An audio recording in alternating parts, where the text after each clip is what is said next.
as you might know, I've been obsessed over Vinland Saga recently, and I just read this and I have so much energy and spunk because I loved this book so much and I'm so excited to see it animated.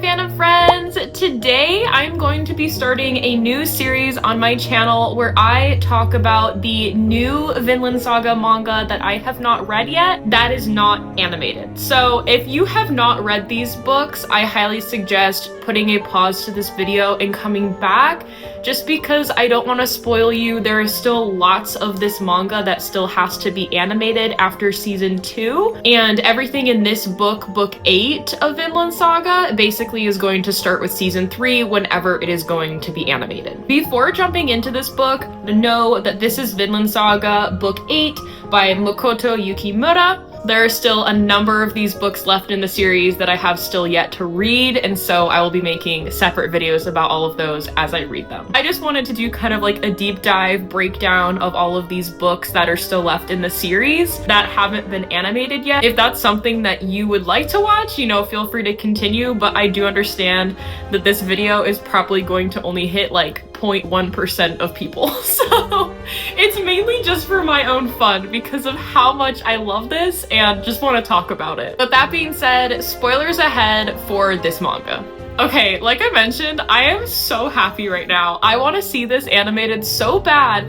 This book was absolutely hysterical to me. There were so many hilarious moments throughout. Still a good balance of like the trauma and the tragicness of obviously this time frame, and there's a new theme that's been introduced which I'll get into. But overall, I really enjoyed this book, and I think it adds to a very well done balance to kind of bringing the story back to Thorfinn's innocence. Basically him growing up as a child kind of murderer, as this Viking, he kind of skipped a lot of his like wholesome innocent childhood. And I think this book really hones that back, and you start to realize more just how innocent Thorfinn is and how much of his life he missed because of, you know, his tragic event of his father dying and him seeking revenge. So starting at the beginning of this book, we are introduced to a character named Sigurd, and his father is actually the man that we saw in season 1 of Vinland Saga, who had like all the chains. Their whole family basically has this fascination with the weapon of chains. And I don't know if I've ever said this before on here, but I absolutely hated that part in episode 1 of Vinland Saga when the guy just like wrapped the other dude in his chains, and it was so gruesome. It was so dark and just gory and violent. And so I was not excited to see him back and his son, which I don't think we've met so far up until now. They call him Siggy in this, so that's probably what I'm gonna call him because I just don't really like their family. We also meet another character actually on the cover of this manga.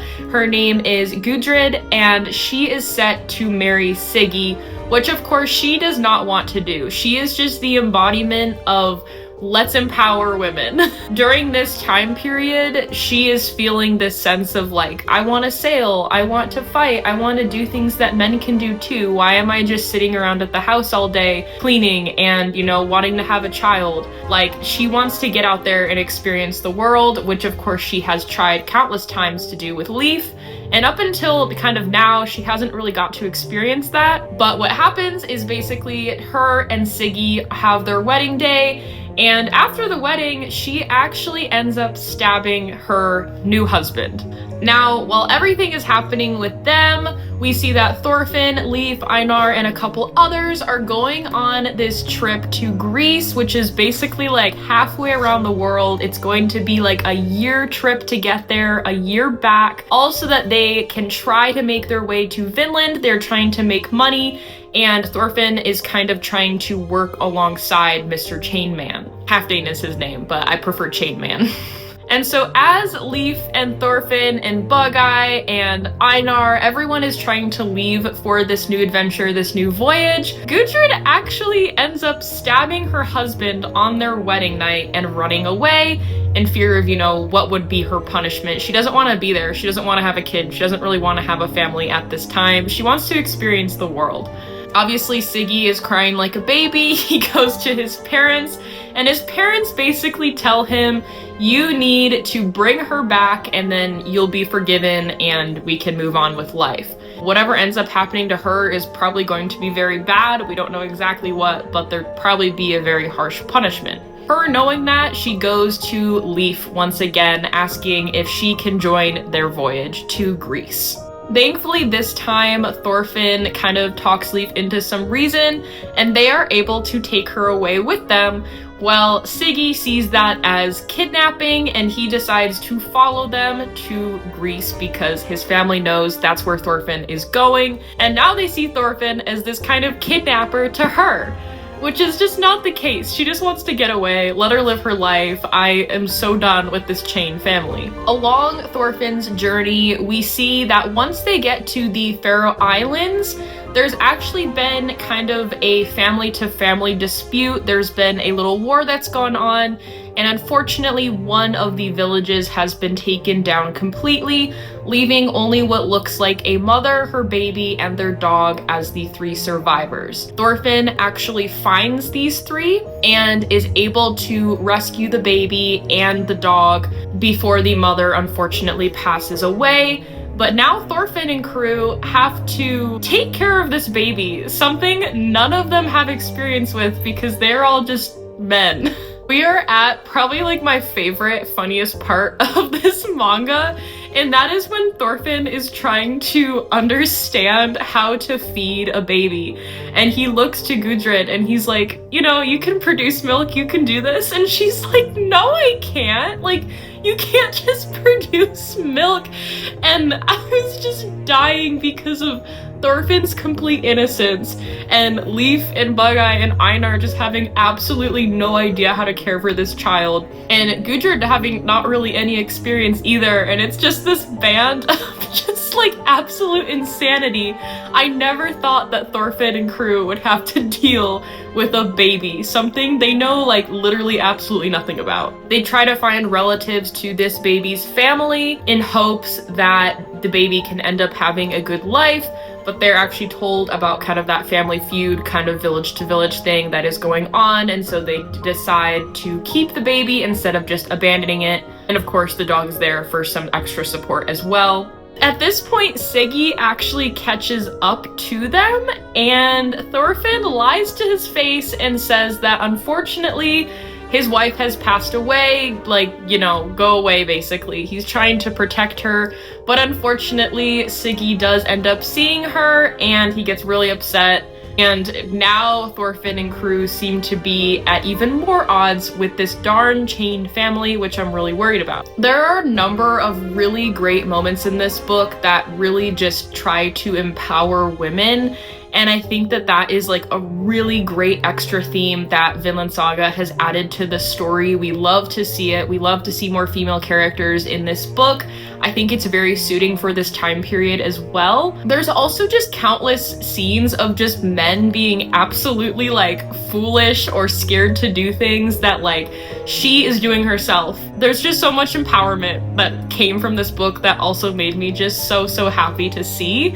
We are getting extra themes within Vinland Saga that aren't just about Thorfinn and this theme of violence. There's so much more packed into this story. We also get her amazing reactions to just seeing the world, which I absolutely just loved, and it made me smile and just beam so much because I'm so happy for her. One of my favorite scenes is once Thorfinn and crew make it to Norway, she gets to see trees basically for the first time, and she is just so ecstatic over there being trees.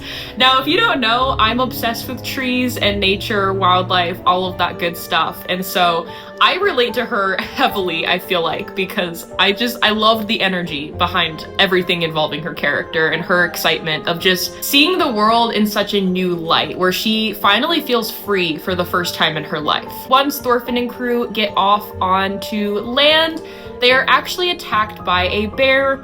Thorfinn kind of puts himself forward in front of everyone and fights back, even though he really does not want to. That moment when he tells the bear to just go back into the wild to live its life was like really emotional for me, because you could tell by the emotion in his face and his words that he did not want to fight that bear. He realized that he kind of had to in order to protect everybody. And as we know, Thorfinn is on this road to just peace and not revenge and not anger and not violence. So that was really sad to see, but I'm excited to see him work through that. Something else Thorfinn talks about is that he realizes that he has gone through so much bad in his life, and he has done so much killing and other things in his life, and that there should be a punishment for that, but what would that look like without violence? That is something that he's currently toying with, is like, what is going to happen to me? But he has so many like inspirational quotes and lines to Gudrid, and allowing her to live the life that she wants to, telling her that it's okay to just be yourself, which I just absolutely love, coming from Thorfinn, who has been through so much compared to everybody else. So again, Thorfinn is attacking this bear to keep everybody else safe, when someone else actually steps in, and it is another woman character, so super exciting. She's actually on the cover of the next book, but her name is Hild. They kind of have a conversation, they're eating the bear, they're doing all of that stuff, and she recognizes Thorfinn's name and kind of starts to put two and two together, that Thorfinn, when he was a child, actually ended up killing her father. Thorfinn somehow remembers this after everything that he has done throughout his life and admits to it, and the last panel we see is Hild pointing her weapon at Thorfinn. Yikes. I feel so bad for him. Like, I know he's messed up, but he's trying to do better, and I just don't want anything bad to happen to him. I love him so much. That basically wraps up a very quick summary synopsis of this whole manga. I am super excited to continue it.